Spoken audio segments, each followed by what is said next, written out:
Olá pessoal, sejam bem-vindos. Eu sou o professor Roberto. Na videoaula de hoje nós vamos falar sobre redes Wi-Fi. Então vamos lá, sejam bem-vindos.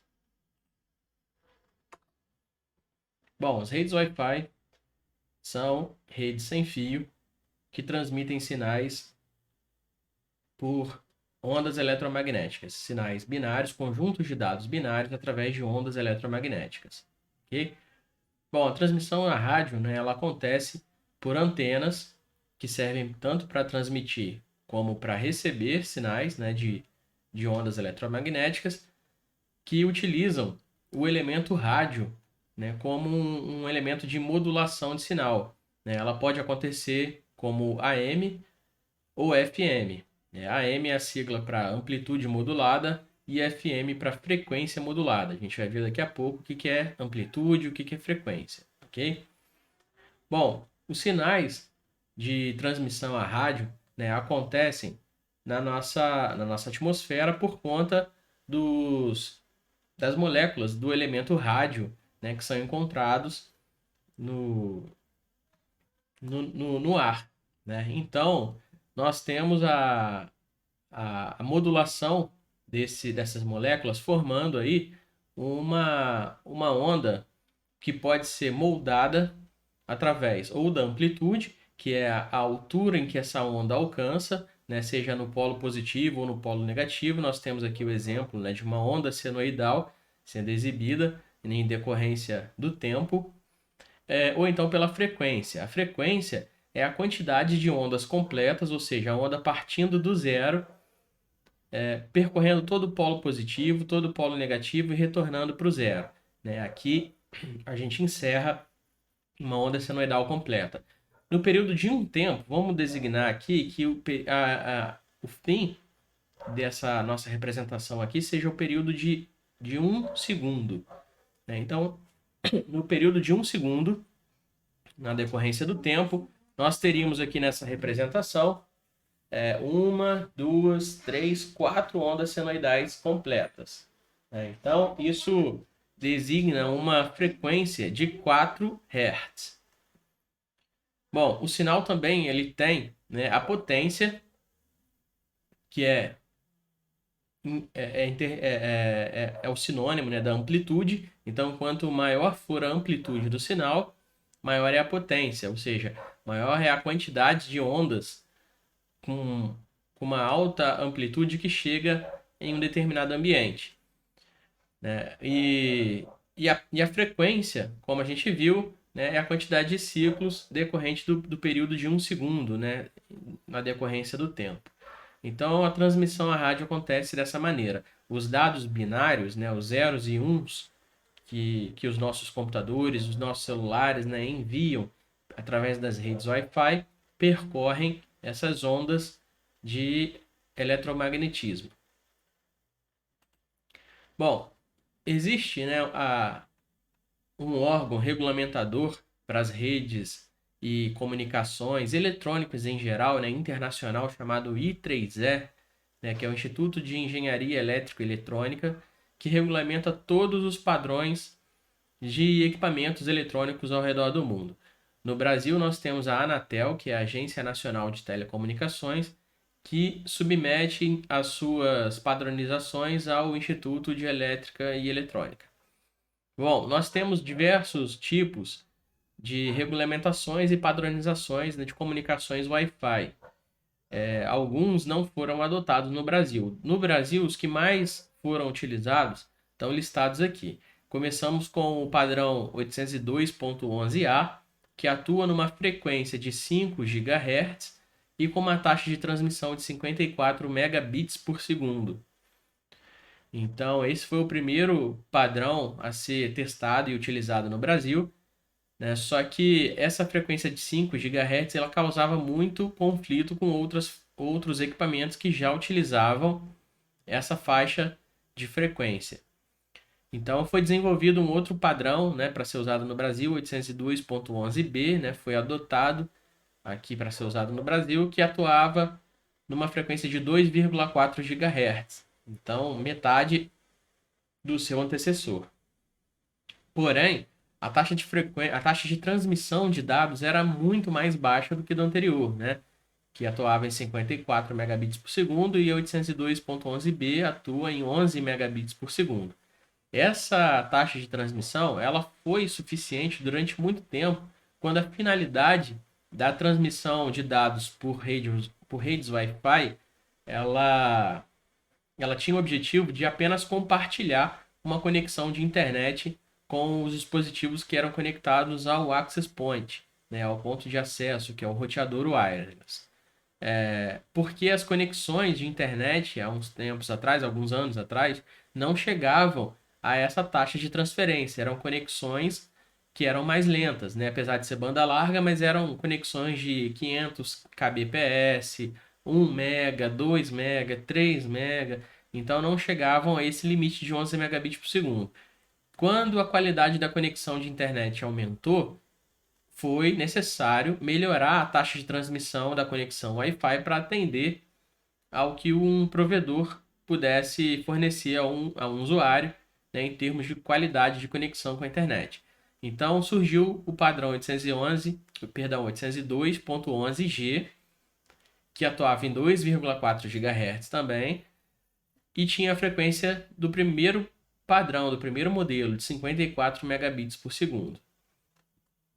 Mais tarde, né, de acordo com o estudo da frequência a ser utilizada, né, pelo usuário, chegou-se à conclusão de que a frequência de 2,4 GHz ela é muito boa para fazer com que o sinal chegue a uma distância mais longa. Se a gente observar aqui, ó, no nosso gráfico, né, quanto maior for a frequência, né, então uma frequência de 5 GHz, por exemplo, né, vamos imaginar, ao invés de 5 GHz, vamos tratar como se fosse 5 Hz. Né? Nós vimos aqui, ó, que a nossa representação aqui, ela tem aqui, ó, 1, 2, 3, 4 ondas completas. Se houvesse mais uma aqui, uma quinta onda, as ondas ficariam mais estreitas, ficariam mais apertadas, né? Ou seja, no tempo de 1 segundo, considerando que o tempo de 1 segundo acaba aqui no final da representação, se nós tivéssemos 5 ondas completas, essas ondas ficariam mais curtas, né? Então existem ondas mais curtas e ondas mais longas, né? Que é chamado de comprimento de onda. Então, conforme as ondas sejam mais curtas, a potência do sinal fica amplificada num ambiente mais restrito, mais limitado. Então, se esse access point, por exemplo, se esse roteador wireless, né, também chamado de access point, ponto de acesso, né, se ele estiver configurado com o objetivo, com a finalidade de fornecer um sinal Wi-Fi a um local restrito, a uma sala, um ambiente limitado, essa escolha da frequência a ser utilizada seria melhor aproveitada com uma frequência mais alta. Porque com a frequência mais alta, ou seja, com uma quantidade maior de ondas no tempo de 1 segundo, a potência do sinal fica muito alta num ambiente restrito, num ambiente limitado. Mas se o objetivo for configurar um equipamento desse para que o sinal chegue mais longe, né, uma distância maior, é importante que o comprimento de onda seja maior. Ou seja, que vamos supor que no período de 1 segundo, se a gente tivesse apenas 2 ondas senoidais, então começou aqui do zero, percorreu o polo positivo, o polo negativo, fechou a primeira onda. Percorreu o polo positivo, o polo negativo, fechou a segunda onda. Então isso seria uma frequência de 2 Hz, né? Ou seja, 2 ondas por segundo, no tempo de 1 segundo.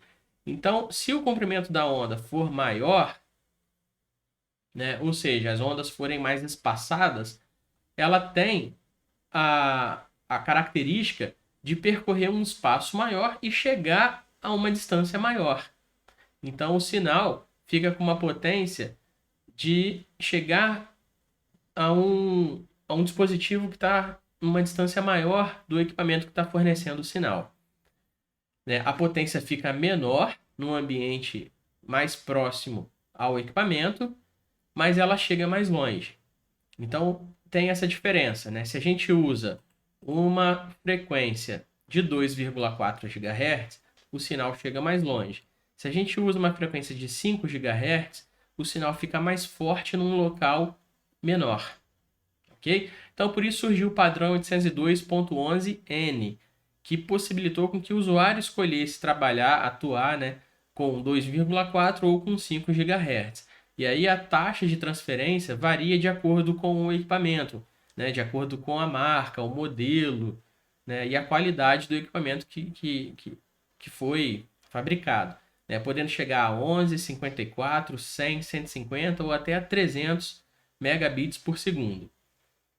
Hoje, no Brasil, a gente trabalha muito com equipamentos desse padrão, né, que usam essa tecnologia 802.11n, 802.11x, que atua nas duas frequências, né, podendo chegar até a 500 megabits por segundo. Então, os equipamentos, né, que trabalham com 802.11x, eles têm mais do que uma antena, como é o caso dessa daqui, ó, que tem desse modelo, né, que foi trazido aqui como ilustração, né, que é um modelo de 4 antenas, onde nós temos duas redes distintas sendo oferecidas para os usuários, uma rede com 2,4 e uma rede com 5 GHz.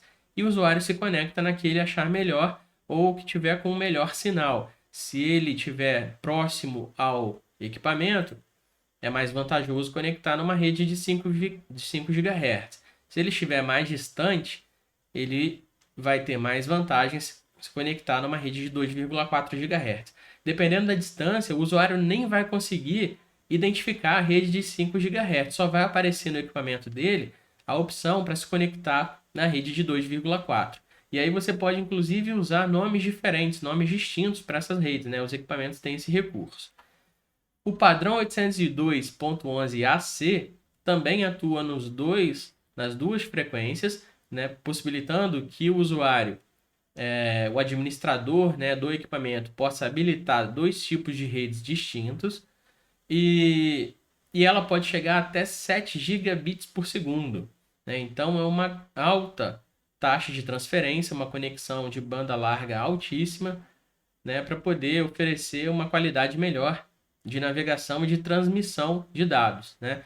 A conexão Wi-Fi ela não é utilizada apenas para compartilhar uma conexão de internet. Ela pode ser usada também para que dois dispositivos conectados na mesma rede possam trocar informações, trocar arquivos, né, entre eles. E essa troca de arquivos, troca de, de dados, ela acontece mais rápida, né, com desempenho melhor, quando o equipamento ele é mais novo e a escolha da frequência foi feita de acordo com o tipo de rede que está sendo utilizado, que está sendo configurado, né?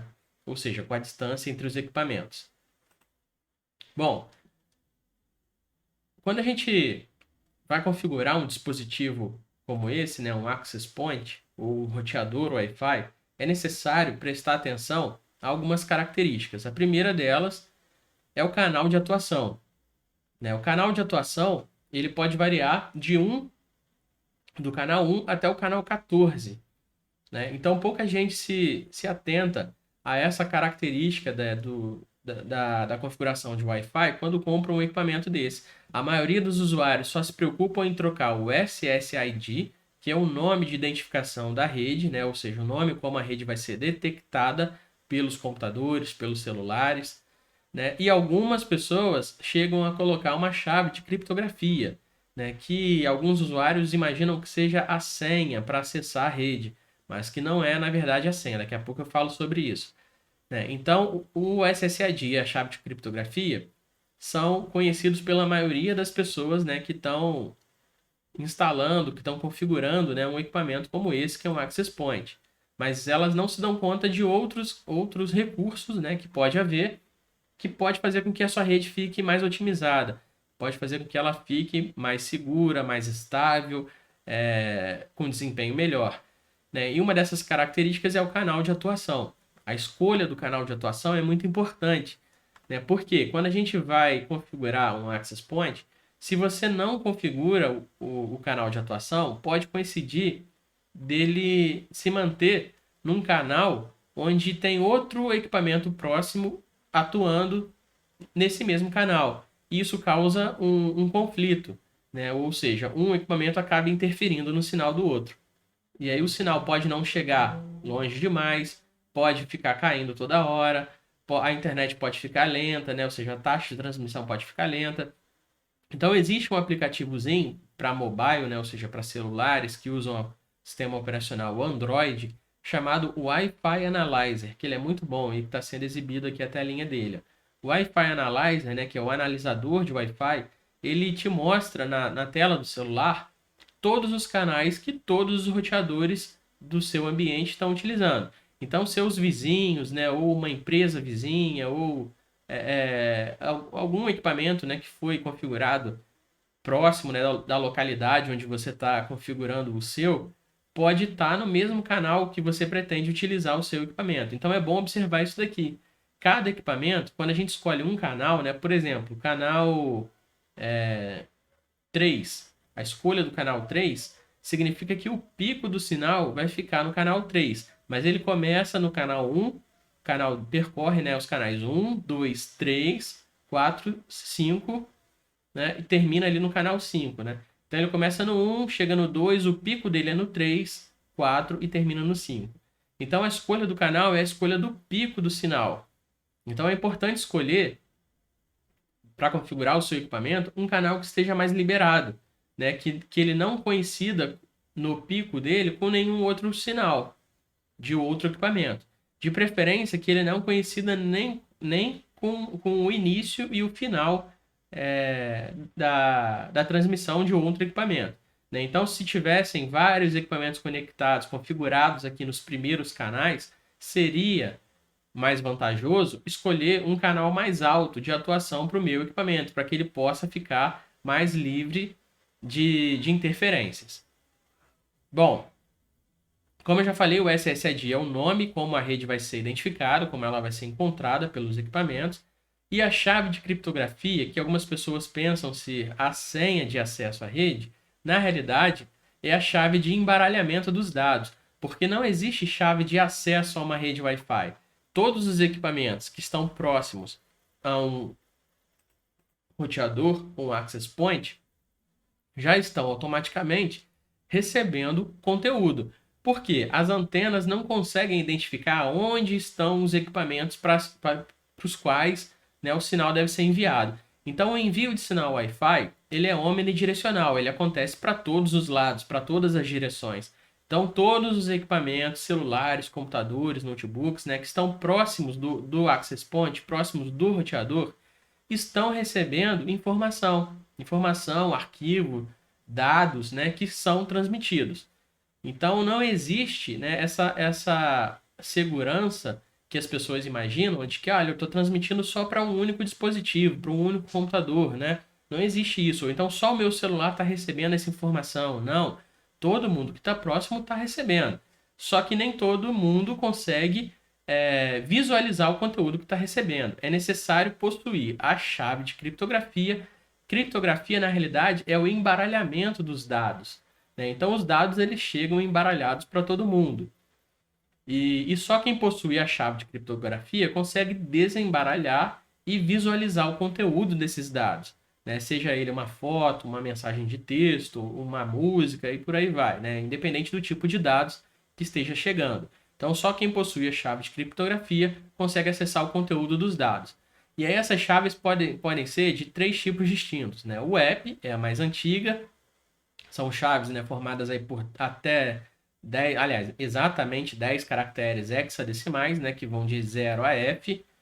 Podem ser do tipo WPA, que aí é um pouco mais nova e mais segura, permite uma chave de até 100 caracteres, que utiliza o padrão ASCII, ou seja, todas as letras, todos os números e caracteres especiais, né, que a gente tem no teclado.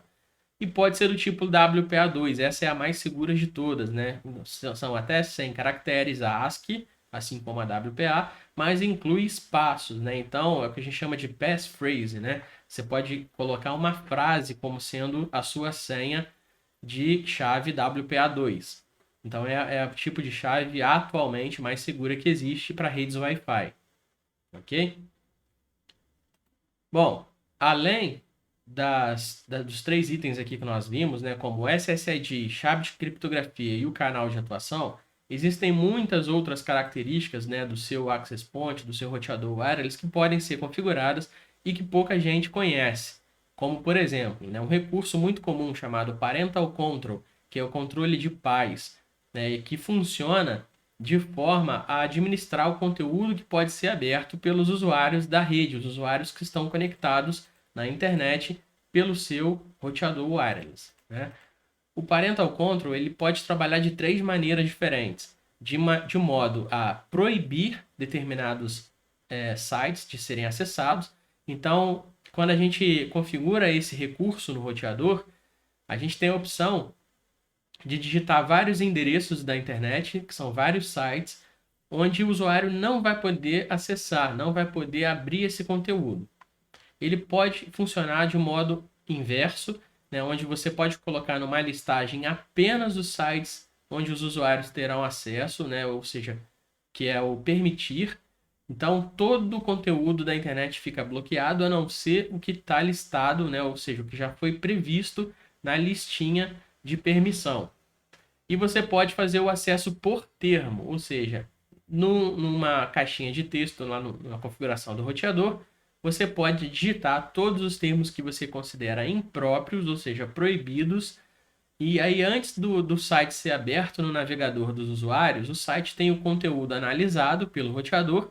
E se o conteúdo do site contiver algum termo que foi definido como impróprio, o site não é aberto, né? Exibe uma mensagem para o usuário. Essa mensagem também pode ser personalizada na configuração do roteador. E essa mensagem é exibida para o usuário porque o site pode conter um termo proibido, né? Dentre os que foram adicionados na listinha, né, de termos. Bom, os roteadores também têm o recurso de schedule, que é o agendamento de funcionamento do equipamento. O schedule ele permite ao administrador definir os dias e horários em que o equipamento vai funcionar. O MAC Access Filter, né, que é o filtro por MAC address, né, então o acesso, né, pelo endereço de máquina também é utilizado para poder o administrador da rede já deixar previamente configurado a liberação de acesso para determinadas máquinas. Então, mesmo que alguém consiga um IP ou saiba a chave de criptografia, né, do seu roteador, essa pessoa não consegue acessar nenhum conteúdo se ele não tiver o MAC address cadastrado no filtro de acesso, né? Então, é importante trabalhar com esse recurso caso né, haja necessidade de cadastrar previamente os equipamentos que vão poder acessar o conteúdo dessa rede, né? Como apenas alguns notebooks, alguns celulares, algumas televisões smart, né? E aí ninguém mais, nenhum outro equipamento consegue acessar a rede, só os que foram cadastrados. Existe também a opção, né, Hide SSID, que é a opção de ocultar o nome da rede.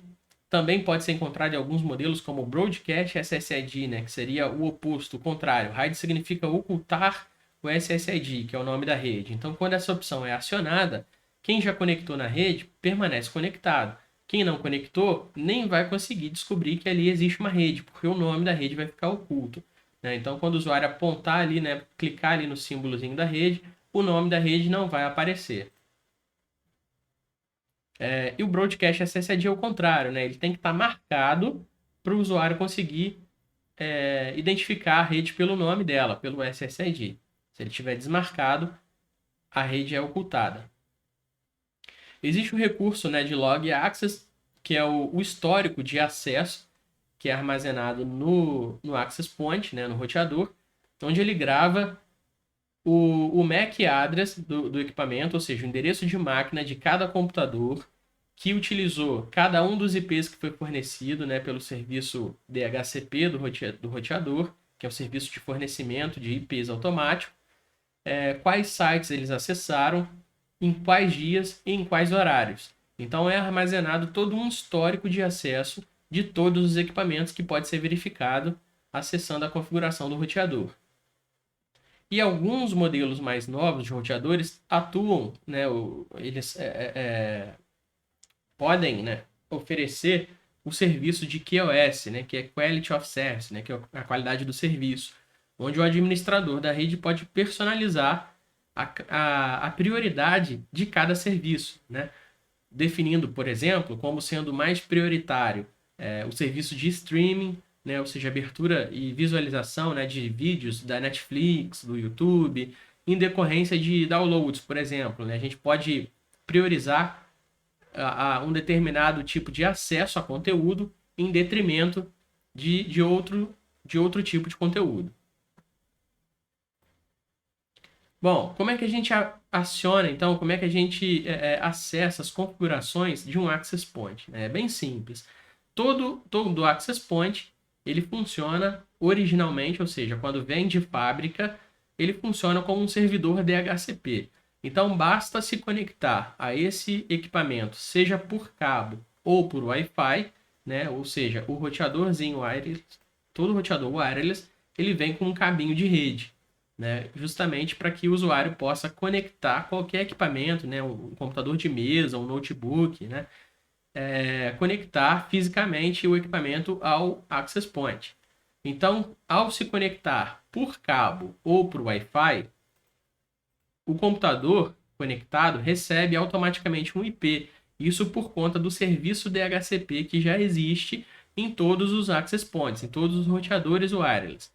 Na maioria dos casos, eles utilizam o IP fixo, né, ou seja, vindo de fábrica, com o endereço 192.168.0.1.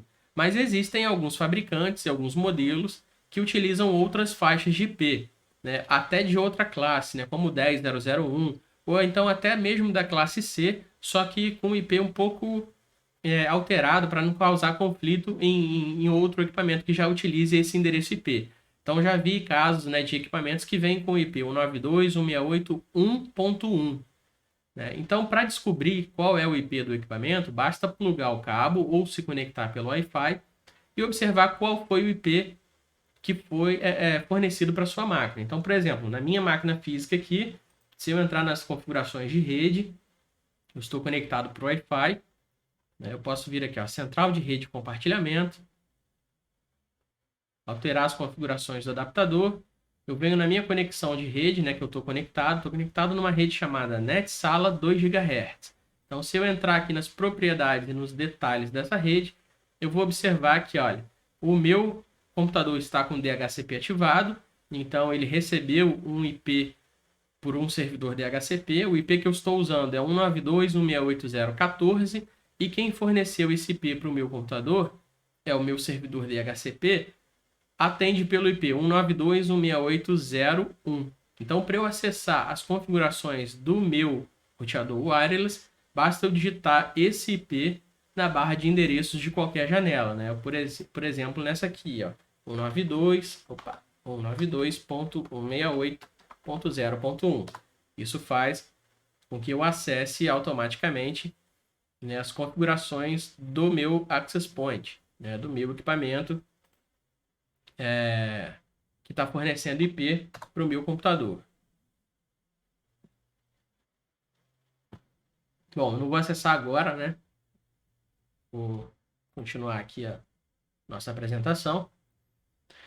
Bom, então quando a gente digita esse IP em qualquer janela, ele abre as configurações do equipamento. Normalmente ele pede a senha, o usuário e a senha, né, que foram usados no... Agora que ele resolveu abrir aqui do meu. O meu, como eu estou conectado na net, o meu roteador, um roteador fornecido pela net, ele vai exibir aqui as configurações do Access Point próprio da net. Tá? Enquanto ele abre aqui, deixa eu continuar a nossa conversa. Bom, então depois de pedir o usuário e a senha, e aí quando se trata de um equipamento recém-comprado, na maioria das vezes, vem padronizado como usuário admin e a senha admin, né, de administrador, abreviação de administrador. Ou então usuário admin e a senha em branco. Né? Então isso é padronizado. Depois o administrador, né, do equipamento deve alterar esse usuário e essa senha, né, para não manter o que veio de fábrica. Então, quando a gente acessa as configurações de um Access Point, a gente tem a condição de alterar o IP dele, de alterar o nome do SSID, que é o nome da rede. Aqui no exemplo foi colocado lá, rede ABC. né, o canal de atuação, né, que é o Standard Channel, né, ou seja, qual canal que ele está atuando. Aqui foi escolhido o canal 1, né, e na segurança, né, o modo, né, de segurança, o tipo de chave de criptografia, a senha que vai ser usada. Aqui no exemplo foi colocada a senha teste 123, né, então todas essas configurações podem ser estabelecidas, podem ser usadas, né, durante a configuração de um access point.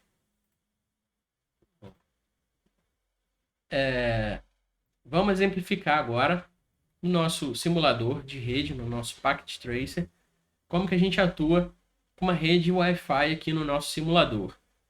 É bem simples, ó, vou colocar não vou usar nem o desktop não, vou usar 2 notebooks e vou colocar um roteador wireless. Então venho aqui, ó, em Network Devices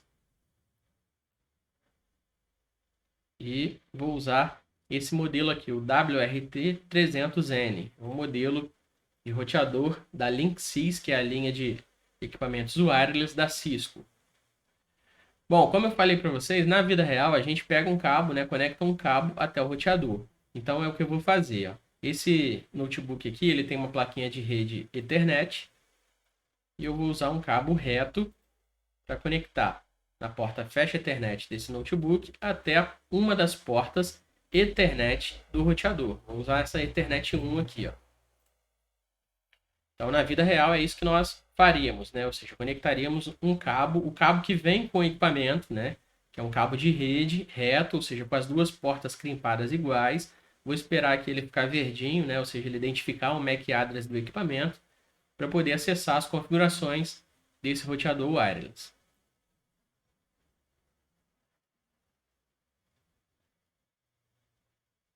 Vai demorar um pouquinho, né, para ele ficar ali verdinho. Olha lá, pronto, ficou. Ele funciona como se fosse um switch, tá? Cada equipamento desse, olha lá, fisicamente falando, ele tem uma porta internet, que é por onde chega a conexão de internet que ele vai compartilhar. E esse compartilhamento pode se dar tanto por Wi-Fi, né, através das antenas, como também pelas portas Fast Ethernet que tem disponíveis aqui no equipamento. Então é como se ele tivesse um mini switch de 4 portas que também pode ser usado para disponibilizar a conexão de internet por elas. Para acessar o equipamento, então eu conectei o cabo em uma dessas 4 portas. Agora, através do computador que eu estou usando, eu vou lá na área de trabalho dele, vou abrir um navegador e vou digitar o IP 192.168.0.1.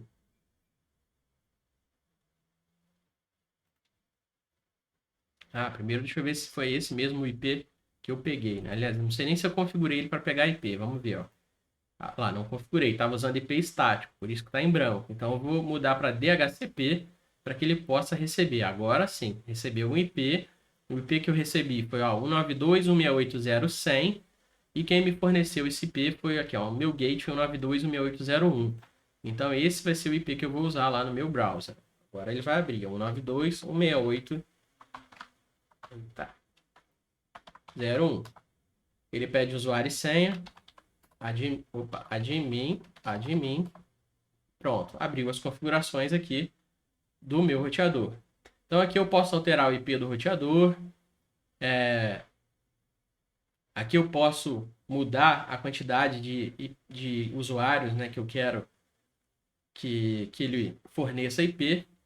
Ele vai começar a endereçar pelo IP, ó, 92.168.0.1, que são as configurações do DHCP dele, né? Então tá ativado, tá começando a distribuir pelo ponto 100 e vai endereçar até no máximo de 50 usuários. Eu vou trocar aqui, sem querer eu troquei a máscara. Eu vou trocar aqui então o nome da rede, né? Que tá como default. Eu vou trocar para Wi-Fi 01. Vou salvar.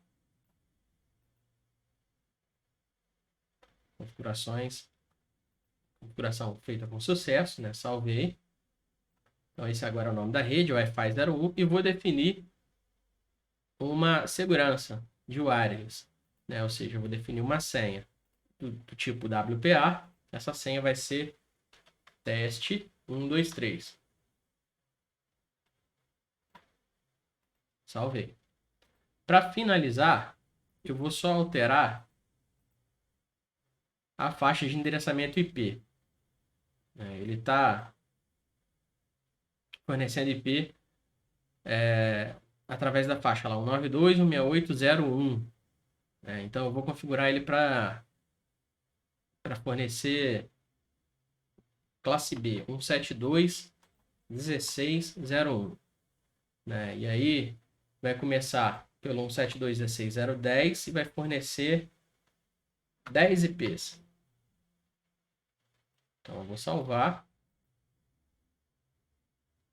Isso pode fazer com que a minha configuração aqui ela caia. Ela caiu justamente por quê? Porque eu estou acessando a configuração do equipamento endereçado como 192.168.0.1 e esse não é mais o endereço dele. Então, para eu acessar agora a configuração dele, primeiro eu vou ter que solicitar a renovação do IP da minha máquina. Vou voltar, porque minha máquina está usando um IP de classe 192.168, né? Classe C. Então, eu vou voltar ele para estático e vou voltar para DHCP para ele receber um IP, agora sim, da faixa da classe B, 172.16.0.10. Então, recebeu o primeiro IP. E aí, o endereço IP que eu tenho que digitar agora no browser para acessar a configuração do equipamento não é mais 192.168, e sim 172.16.0.1. Admin. Pronto, lá, acessei a configuração do equipamento que agora tem o IP alterado. Bom, fiz a alteração da faixa de IP, fiz a alteração... Opa, estou de novo alterando sem querer aqui, porque eu estou usando o scroll do mouse para rolar, ele acaba mudando aqui. Fiz a alteração da faixa de IP, fiz a alteração do nome da rede, Wi-Fi 01, da segurança do nosso wireless, colocando uma chave de criptografia do tipo WPA2. Agora, eu vou remover o cabo e vou, nos dois computadores, fazer uma alteração na parte física deles. Já estou lá na guia física, vou desligar o notebook, remover a placa de rede cabeada e acrescentar uma placa de rede wireless. Outra mesma coisa, guia física, desativei o equipamento, removi a placa de rede cabeada e adicionei uma placa de rede wireless. Vou ligar o equipamento. Bom, é bom frisar, pessoal, que se eu estivesse trabalhando com uma rede híbrida aqui, ou seja, se esse roteador wireless estivesse ligado a um switch com uma outra rede cabeada e um servidor DHCP aqui, o servidor DHCP é quem deveria fornecer IP para todo mundo, inclusive para os computadores que estão conectados via Wi-Fi. Nesse caso, eu teria que desativar o serviço DHCP desse equipamento, para que os computadores não recebessem IP dele e recebessem IP do servidor Wi-Fi, do servidor cabeado. Daqui a pouco a gente segue um exemplo desse. Então, a minha Wi-Fi agora já está configurado, né? Vou mandar conectar agora os computadores. Deixa eu ver se eu liguei, né? Liguei. Vamos lá, agora no desktop. Agora eu venho aqui, na opção PC Wireless, para mandar ele se conectar lá. Ele não está conectado. Vou mandar ele se conectar a uma rede wireless. Então, vou esperar aparecer aqui. Ela apareceu, Wi-Fi 01, Connect. Ele está perguntando qual é a senha, ou seja, não é senha, né? Na verdade, é a chave de criptografia, que é teste 123. Conectar. Deixa eu ver se ele se conectou. Aqui está dizendo que se conectou com sucesso ao Access Point. E ali está conectado. E aí está conectado e deixa eu ver se ele já pegou IP. Já pegou IP, 172.16.0.11. Mesma coisa no outro, computador, desktop, PC wireless, não está conectado. Então, conectar. Vai aparecer aqui o nome da rede e eu vou solicitar a conexão dele. Chave de criptografia, teste 123. Deixa eu ver se ele se conectou. Conectado direitinho. Beleza, um computador já consegue enviar, informação para o outro. Os dois estão usando IPs da mesma faixa de endereçamento, então já podem se comunicar.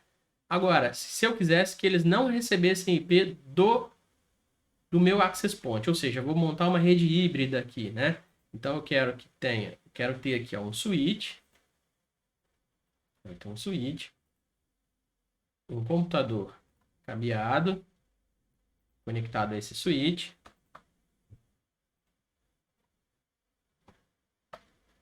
e um servidor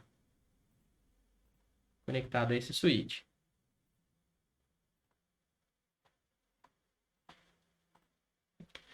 Beleza. E esse meu servidor, eu vou configurar ele como servidor DHCP. Então, ele eu vou configurar.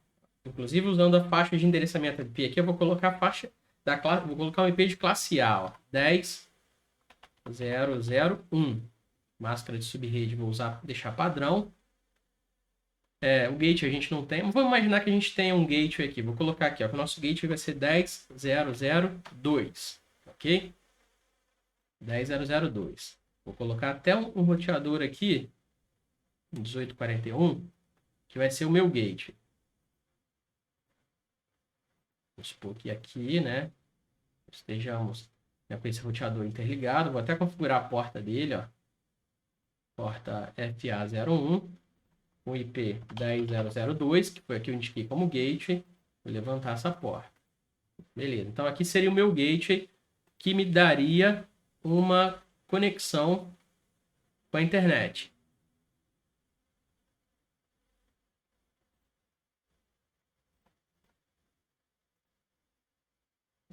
Então, vou colocar uma simulação, né, de um acesso à internet ali.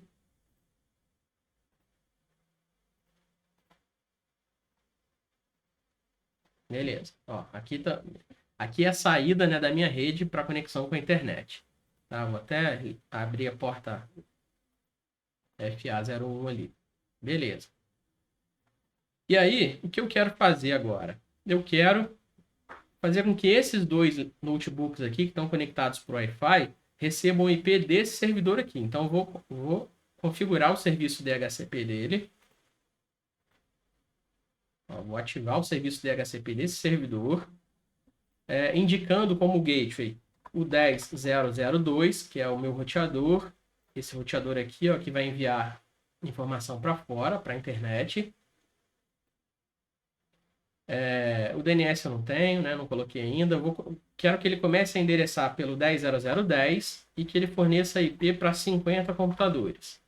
Então, salvei. Esse meu computador aqui já está pronto para pegar a IP do servidor. Então, quando a gente marca aqui DHCP, olha lá, recebeu o IP 10.0.0.10, recebeu a indicação para o gateway, que é 10.0.0.2, para enviar informações para esse roteador quando tiver que enviar alguma coisa para fora. Então, beleza, essa rede cabeada já está pronta. Agora eu quero que esses dois computadores aqui também recebam o IP desse servidor. Então, o que eu vou fazer? Através de um computador desse aqui, eu vou acessar a configuração do meu Access Point. Então, 192, aliás, perdão, 172.16.01. Admin. Primeira coisa que eu vou fazer é alterar a faixa de endereçamento IP dele, né? Já que ele vai fazer parte de uma rede 10, eu quero colocar agora, nele o IP 10.0.0.3. Porque aí, ó, o que vai acontecer? Vou até mudar aqui. Ele não vai ter o IP de classe C, né? O último octeto. Tudo bem, não tem problema. Vou usar o IP de classe... Aliás, vai ter a máscara de classe A. Vou usar a máscara de classe C mesmo, sem problema. Porque o que vai acontecer? Eu quero que esse meu computador aqui, né? Esse meu servidor seja o 10.0.0.1. O meu gateway já está como 10.0.0.2 e o meu access point vai ser o 10.0.0.3. Como ele não tem máscara de classe A, deixa eu só trocar a máscara aqui. Alterar a máscara para usar uma máscara de classe C mesmo. 255.0. O serviço de DHCP. Já até estava com a máscara ali. 255.255.255.0. Beleza, salvei. Vou ver aqui o meu cliente. Volta para estático. Volta para DHCP. Ela atualizou a máscara dele. E aqui no meu roteador também alterar a máscara dele.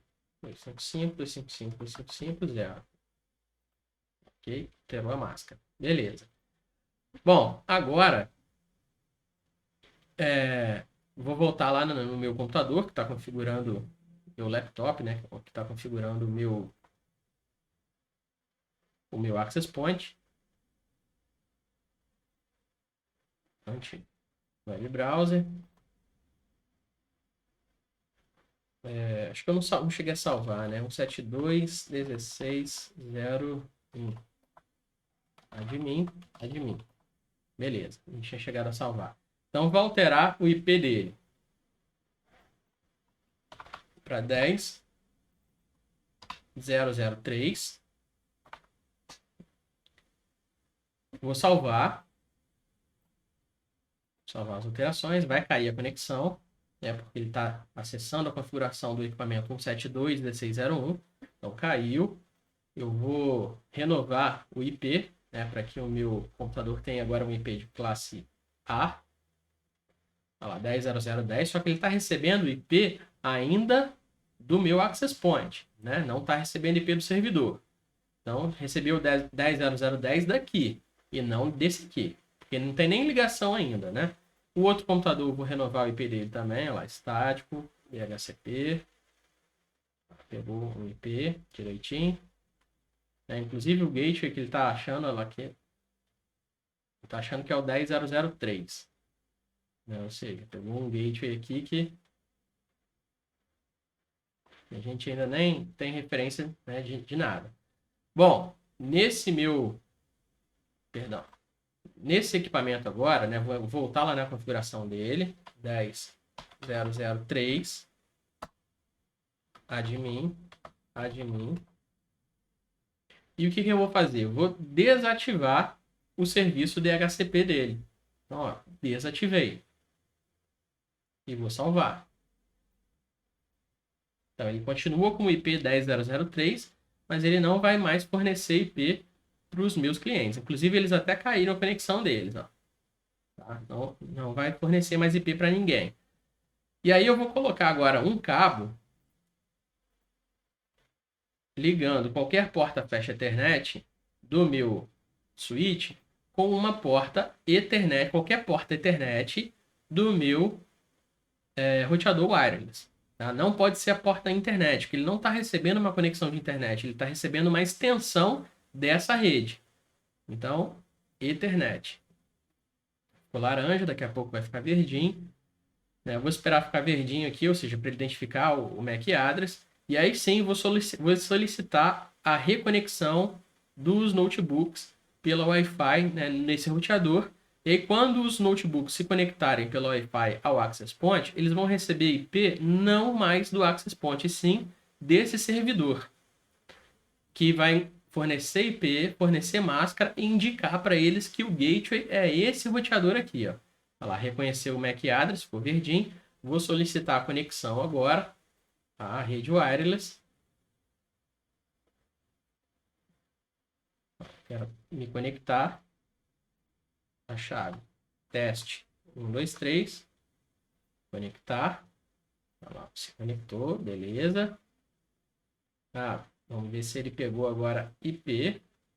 Ó, eu volto ele para estático, para ele atualizar o IP. E volto para DHCP. Olha lá o IP que ele pegou, 10.0.0.4.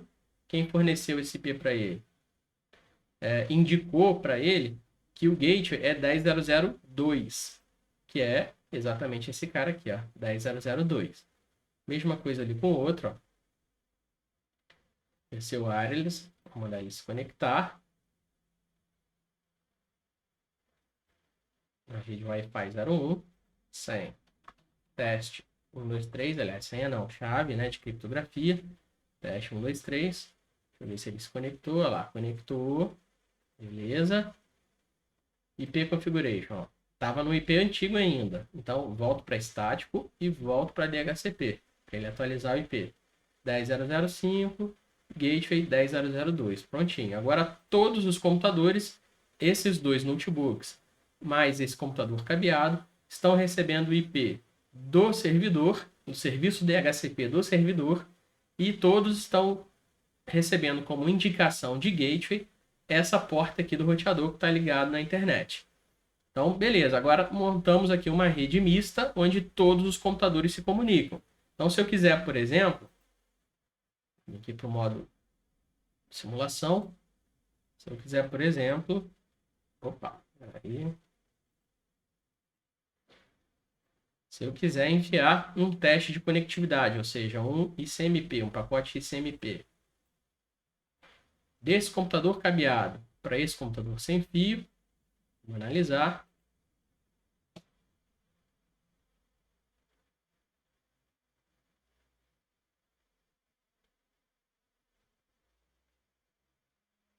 Lembrando que o roteador wireless ele trabalha sempre em broadcast, então ele envia tudo para todo mundo, né? Ele não consegue direcionar a antena, né, para o equipamento que tem que receber.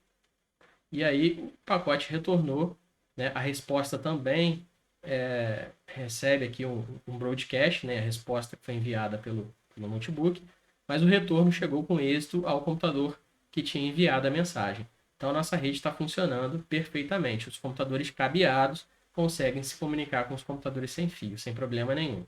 Então, esse foi um exemplo de uma rede mista. E com isso, a gente encerra a nossa aula, pessoal. Espero que vocês tenham gostado. Essa foi a nossa aula de redes Wi-Fi. Qualquer dúvida, entre em contato por e-mail ou pelo WhatsApp. Um abraço a todos. Até mais.